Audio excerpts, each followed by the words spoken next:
ओम शांति। आज 30 मई 2022।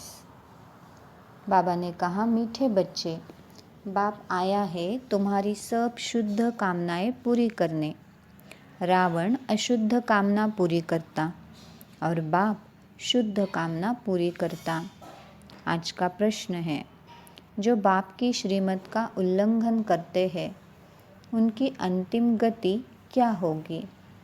उत्तर, श्रीमत का उल्लंघन करने वालों को माया के भूत अंत में राम नाम सत्य है करके घर ले जाएंगे। फिर बहुत कड़ी सज़ा खानी पड़ेगी। श्रीमत पर न चले तो यह मरे। धर्मराज पूरा हिसाब लेता है, इसलिए बाप बच्चों को अच्छी मत देते हैं। बच्चे, माया की बुरी मत से सावधान रहो। ऐसा न हो कि बाप का बनकर फिर कोई विकर्म हो जाए और 100 गुना दंड भोगना पड़े। श्रीमत पर न चलना, पढ़ाई छोड़ना ही अपने ऊपर बद्दुआ, अकृपा करना है। ओम शांति। आज बाबा ने बैठ हमको समझाया है कि माया रूपी रावण ने, इन 5 विकार रूपी रावण ने सबको कैसा बेसमझ बना दिया। कहते हैं गीता व गंगा पतित पावनी है। कैसे? आत्मा जो विकर्म करती है वो विकर्म विनाश के लिए सिर्फ बाप की याद से ही वो विनाश हो सकते हैं। गीता पढ़ने से या गंगा में स्नान करने से कोई भी पावन नहीं बन सकता, विकर्म विनाश नहीं हो सकते। अभी सारी दुनिया शोक वाटिका में अर्थात रावण राज्य में है।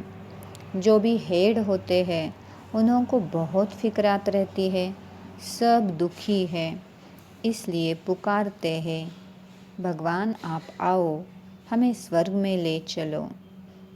क्योंकि भगवान सुख शांति के सागर है ना। बाबा ने कहा, तुम ब्राह्मणों को यहाँ ही पवित्र बनना है, फिर पवित्र दुनिया में जाकर जन्म लेंगे। तुम दोनों हिंसा नहीं करते हो। काम कटारी चलाना सबसे तीखी हिंसा है।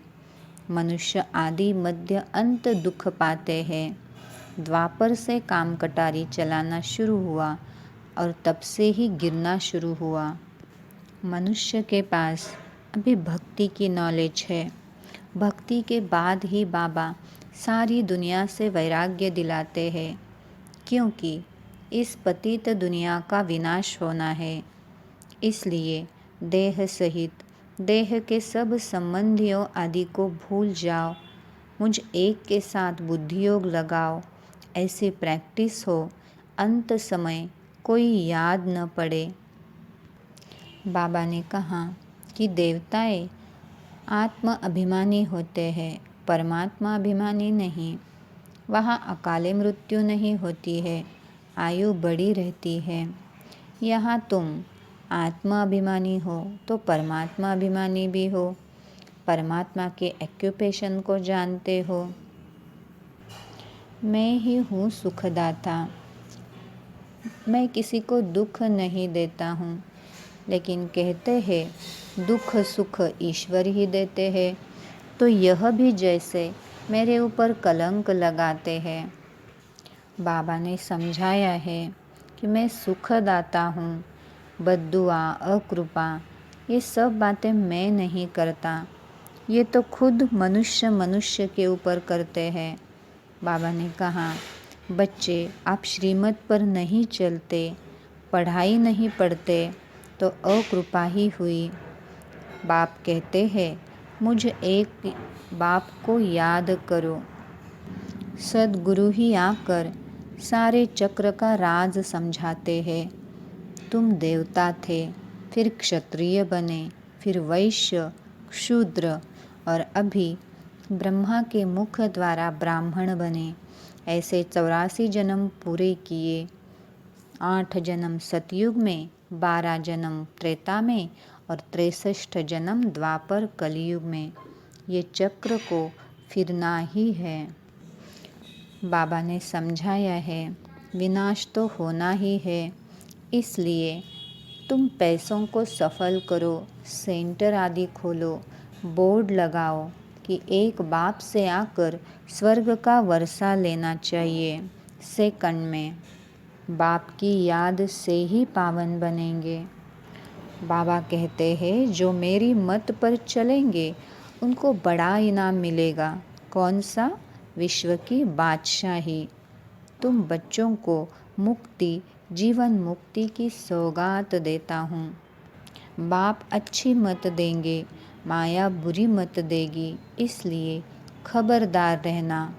मेरा बनकर फिर कोई विकर्म किया तो 100 गुना दंड पड़ जाएगा। योग में रहने से फिर शरीर पवित्र मिलेगा। सन्यासी लोग तो कह देते हैं आत्मा निर्लेप है, शरीर पतित है, इसलिए वो शरीर को गंगा स्नान कराते हैं। बाबा समझाते हैं, अरे आत्मा सच्चा सोना जब तक नहीं बनेगी तो जेवर सच्चे सोने का कैसे बनेगा? अर्थात जब तक आत्मा शुद्ध पावन नहीं बनेगी, शरीर पावन नहीं बन सकता, क्योंकि इन 5 तत्वों से बना हुआ ये शरीर है, लेकिन इस समय ये 5 तत्व भी तमो प्रधान हैं। बाबा कहते हैं, मैं जो तुम्हें विश्व की बादशाही देता हूँ, वहाँ कोई खिटपिट नहीं है। आसमान, सागर, सब के मालिक तुम हो जाते हो, कोई भी हद नहीं रहती है। सिर्फ श्रीमत पर चलना पड़े, श्रीमत पर न चला तो यह मरा, सज़ा बड़ी कड़ी खाएंगे। अच्छा, धारणा के मुख्य सार। पहली पॉइंट, यज्ञ की प्यार से सेवा कर, कदम कदम पर श्रीमत पर चलते बाप से मन इच्छित फल अर्थात विश्व की बादशाही लेनी है। दूसरी पॉइंट, विनाश तो होना ही है, इसलिए अपना सब कुछ सफल कर लेना है। पैसा है तो सेंटर खोल, अनेकों के कल्याण के निमित्त बनना है। आज का वरदान है, मनसा द्वारा तीव्र गति की सेवा करने वाले बाप समान मर्सीफुल भव। संगम युग पर बाप द्वारा जो वरदानों का खजाना मिला है, उसको अगर बढ़ाना है तो दूसरों को देते जाओ।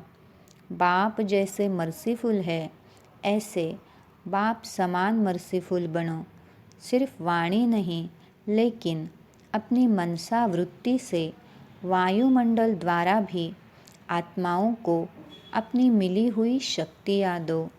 जब थोड़े समय में सारे विश्व की सेवा संपन्न करनी है तो तीव्र गति से सेवा करो। जितना स्वयं को सेवा में बिजी करेंगे, उतना सहज माया जीत भी बन जाएंगे। आज का स्लोगन है, अपने संतुष्ट और खुशनुमा जीवन से हर कदम में सेवा करने वाले ही सच्चे सेवाधारी है। सच्चे सेवाधारी की डेफिनेशन, अपने संतुष्ट और खुशनुमा जीवन से हर एक कदम में सेवा करने वाले ही सच्चे सेवाधारी है। अच्छा, ओम शांति।